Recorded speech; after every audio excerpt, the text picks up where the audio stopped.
వాడి పర్పస్ అయిపోయి వాడు అమ్ముకొని వెళ్ళిపోయి దాన్ని అట్టాగే పెట్టేస్తాడు. అంటే వాడు చెప్పిన మాటలను అన్నిటిని ఏం చేస్తాడు? న్యాయం చేయడు. ఎప్పుడైతే చెప్పిన మాటల్ని న్యాయం చేయడో వాడు బ్యాడ్ ప్రమోటర్ అవుతాడు. చెప్పినట్టు చేస్తే గుడ్ ప్రమోటర్ అవటమే కాకుండా వాళ్ళ బ్రాండ్ నేమ్ను కూడా పెంచుకునే ఛాన్సెస్ ఉంటుంది. ఏమ రైట్ అన్నాడు. అట్లాగే మనకి ముఖ్యంగా ఈ యొక్క అసోసియేట్ ఉంటాడు. మంచివాడు చెడ్డవాడు. ఈ అసోసియేట్ కూడా అంటే ఏజెంట్. ఈ ఏజెంట్ కూడా చెప్పిన మాటల్ని వాడిని రాంగ్ ట్రాక్లో పెట్టేసి వాడిని లైఫ్ లాంగ్ సంపాదించినటువంటి సంపదను తీసుకెళ్ళి వాడికి అనుకూలంగా ప్లాన్ చేసుకొని నాశనం చేసేవాడు ఉంటారు. దీనివలన అక్కడ అందరు అసోసియేట్స్ కూడా అందరం ఏజెంట్లకు కూడాను బ్యాడ్ నేమ్ వచ్చే అవకాశం ఉంటుంది. సో మనం ఇలాంటి జాగ్రత్తలు వహించాల్సిన బాధ్యత ఉంటుంది. అట్లాగే కస్టమర్ ఉంటాడు. వీడు మనల్ని ఇంటి చుట్టూ తిప్పించుకుంటాడు. వాడు కొంటానంటాడు, కొనడు. వీడు ఈ యొక్క ఫీల్డ్ మీద విరక్తి వచ్చేటట్టు చేస్తాడు. అంటే ఇక్కడ 3 రకాలు ఉన్నారు. వీళ్ళ 3లో మనం ఎవరిని జాగ్రత్తగా ఎవరితో ఎలా ఉండాలనే విషయాన్ని గ్రహిస్తూ మన ఎక్స్పీరియన్స్ దృష్టిలో పెట్టుకొని జాగ్రత్తగా మనుషుల్ని చూజ్ చేసుకొని ముందుకెళ్లాల్సిన బాధ్యత ఉందా లేదా? ఇది ఉంది. ఎందుకంటే సంపద మొత్తాన్ని తీసుకెళ్ళి వాడు ఎక్కడో ఒకసారి పెట్టిస్తే దానివల్ల చాలా ప్రాబ్లం ఫేస్ అవుతుంది. వాడు తరతరాలు వాడి పిల్లలకి నెక్స్ట్ వాడు ఎన్నో ఆశలతో ఒక ఇల్లు కొనుక్కోవడానికి ముందుకు వస్తాడు. ఇక్కడ సరైనటువంటి ప్రమోటర్ దొరకపోయినా ప్రాబ్లం అవుతుంది, సరైన ఏజెంట్ దొరకపోయినా ప్రాబ్లం అవుతుంది. ఇట్లాంటి అవకాశాలు ఉంటాయి. కాబట్టి వీటిని దృష్టిలో పెట్టుకొని మనం చక్కని మంచి ఒపీనియన్ కలిగినటువంటి ఆర్గనైజేషన్లో పనిచేయాలి. ఎలాంటి ఆర్గనైజేషన్లో పనిచేయాలంటానికి కూడా ఇది ఒక నిదర్శనం. అట్లాగే మంచి వ్యక్తితో స్నేహం చేయాలంటానికి కూడా ఒక నిదర్శనం. ఇవి ఎంతో మనం ఒకటి కనుక ఇస్తే వాడు ఇంకో ఫ్రెండ్ ఆఫ్ మళ్ళా 10 మందిని మనకు తీసుకొచ్చి అప్పచెప్తారు. ఇది ఒక గుడ్ విల్గా క్రియేట్ అవుతుంది. అందువల్ల మనం చేసే చర్యల్ని సమాజం గుర్తిస్తుంది. మనం సమాజంకి భయపడాలి.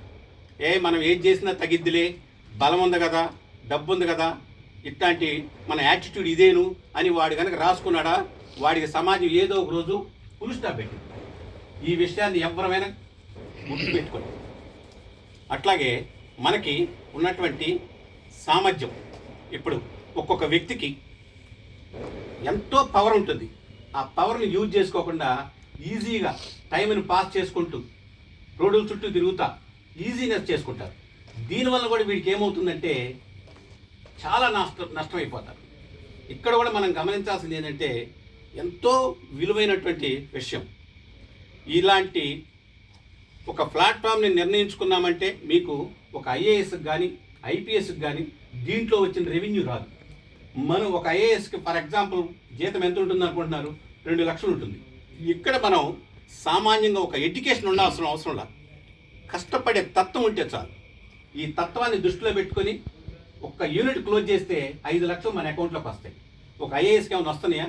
వాడు నిర్విరామంగా ఎంతో కష్టపడి పోస్ట్ సంపాదించుకున్నంత మాత్రాన వాడికంటే కూడాను మనకేమొస్తుంది?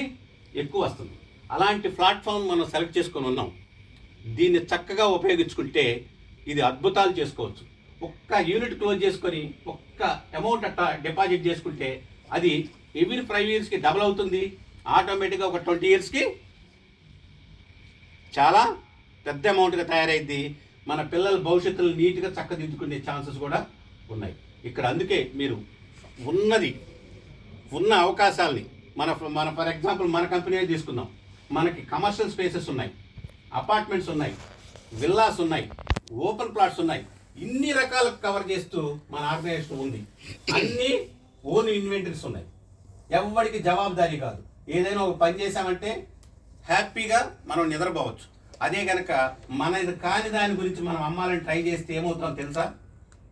దాని ఎఫెక్టు మనది కాంది వాడు కనుక సరైనోడు కాకపోతే దాని ఇన్ఫాక్టు మన మీద పడుతుంది, మన ప్రొఫెషన్ మీద కూడా పడుతుంది. మన ప్రొఫెషన్ మీద పడకుండా ఉండాలంటే ఖచ్చితంగా మనం మంచి ఆర్గనైజేషన్ సెలెక్ట్ చేసుకోవాలి. మీరంతా వచ్చిన ప్లాట్ఫామ్ మన ఆర్గనైజేషన్ చాలా మంచిది కాబట్టి దీన్ని చక్కగా ఉపయోగించుకొని మంచి పైసలు సంపాదించుకోవచ్చు. ఒక ప్రణాళికతోటి కనుక వెళ్ళారంటే మీ పిల్లలకి ఉపయోగపడే తత్వం ఏర్పడుతుంది. దీన్ని బాగా ఉపయోగించుకోండి. అంతేకాకుండా ఇక్కడ మనకున్నటువంటి సోర్స్ మీరు ఎదుటివాడి జేబులో టక్మని మన కంపెనీ జేబులో పడేటట్టు ఉంది. ఇక్కడ అలాంటి ఎన్విరాన్మెంట్ ఉంది. అంటే ఇన్ఫ్రా అట్లాంటి కంపెనీలో మనం వర్క్ చేస్తున్నాం. ఏదో ఆషామాషాగా వచ్చి వెళ్ళే కంపెనీ కాదు, ఇది ఒక ప్రొఫెషనల్ కంపెనీ. ఈ ప్రొఫెషనాలిటీని మీరు కూడా పికప్ చేసుకోండి 1 by 1. ఇంకొక విషయం ఏంటంటే, ఇవాళ మీరు ఎంత శక్తివంతులైనా రోజుకు ఉన్నది 8 అవర్సే. అదే కనుక ఒక 10 మందిని యాడ్ చేసుకోగలిగితే 80 అవర్స్ వస్తుంది. ఈ 80 అవర్స్ని దృష్టిలో పెట్టుకొని ఉపయోగపెట్టుకోండి. ఇది చేయటం వల్ల చాలా విలువైన విషయం. ఈ విషయాన్ని మీరు ఎంత త్వరగా గ్రహిస్తే అంత త్వరగా మీరు బాగుపడే అవకాశం ఉంటుంది. ఈ విషయంలో ఎవరైతే గ్రహింపు కరెక్ట్గా ఉంటారో వాళ్ళు రేపు మంచి ఫలాలు పొందే అవకాశం ఉంటుంది. am I right or not? Yes, yes. ఇట్లాంటి మహోత్తరమైన అవకాశాలని మనకి ఈ ఫీల్డ్ ఉంది కాబట్టి దీన్ని సెలెక్ట్ చేసుకున్నందుకు అన్ని ఫీల్డ్ని అబ్జర్వ్ చేసుకోండి. దీన్ని సెలెక్ట్ చేసుకోండి, దీన్ని అబ్జర్వ్ చేయండి. దీంట్లో ఉన్న క్రీమ్ దేంట్లో లేదు. అంటే దీంట్లో మనము రేపే లక్షాధికారులు అవుతాం.